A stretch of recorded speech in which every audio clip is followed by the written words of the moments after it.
Modern maps show a world neatly divided by political borders, treating the geography itself as spiritually neutral dirt. The ancient Near Eastern mind viewed land differently. Every mountain, valley, and city was actively claimed by specific spiritual entities. This glowing beam visualizes an Axis Mundi, a vertical corridor connecting the earthly dirt directly to the starry sky. To mark this intersection, the ancients established what functioned as a cosmic embassy. An altar served as the exact geographic coordinate where the visible earthly realm intentionally intersected with the unseen divine realm.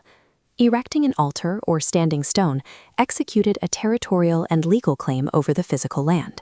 Every true altar broadcasted a specific legal declaration. This physical ground now belongs to this specific deity. This establishes a pattern where the biblical narrative follows a war of competing cosmic geographies, mapping out the land's spiritual jurisdiction through every stone placed or pulled down. When Israel entered Canaan, they moved against a deeply entrenched network of hostile spiritual powers. The specific design of their altars provides the blueprint for this conflict. This map displays the ancient Near East as a complex, interconnected web of nodes. Each node is dedicated to deities like Baal, Asherah, and Chemosh. The physical construction of these sacred spaces reveals their underlying theology.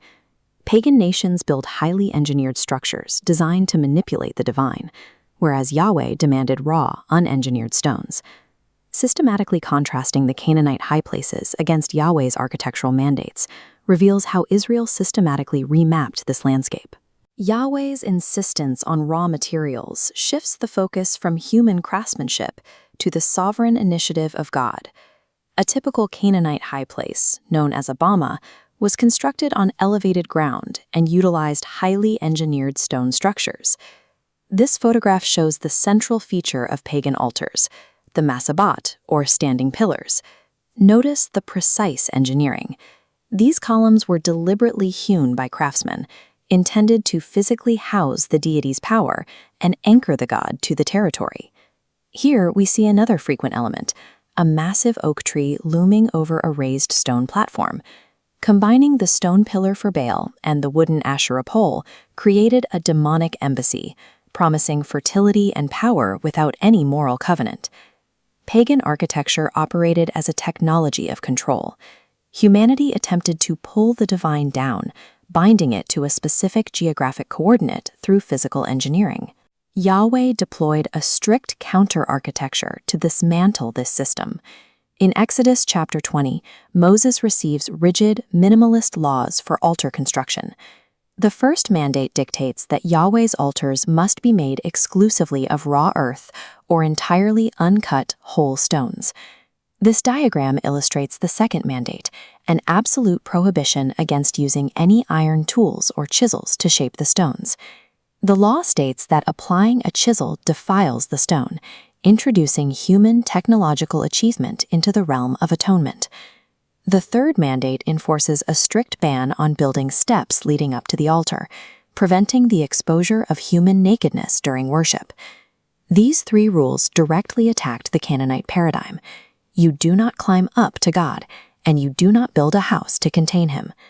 True biblical worship establishes that access to a holy God relies entirely on divine revelation. It explicitly rejects human imagination and religious innovation.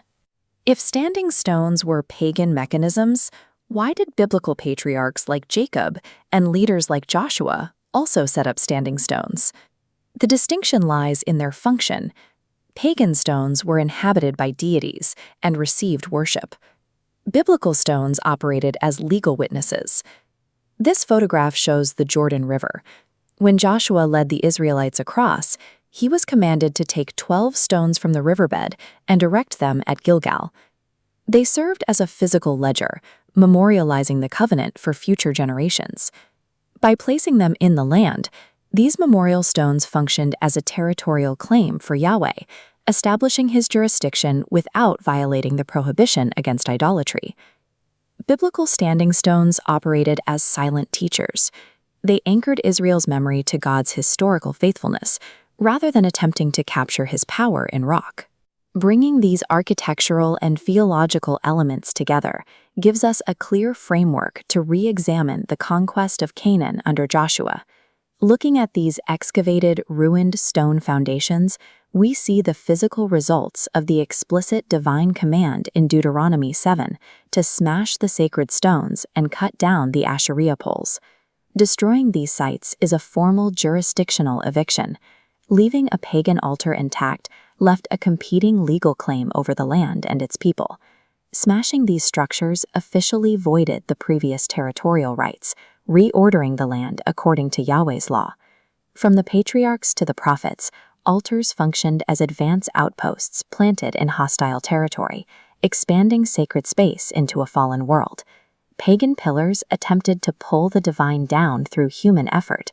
Biblical altars simply marked the exact geographic coordinates where God graciously chose to descend. As this map demonstrates, the goal of these altars extended beyond localized forgiveness. Each glowing node represents the systematic, progressive reclamation of the entire earth.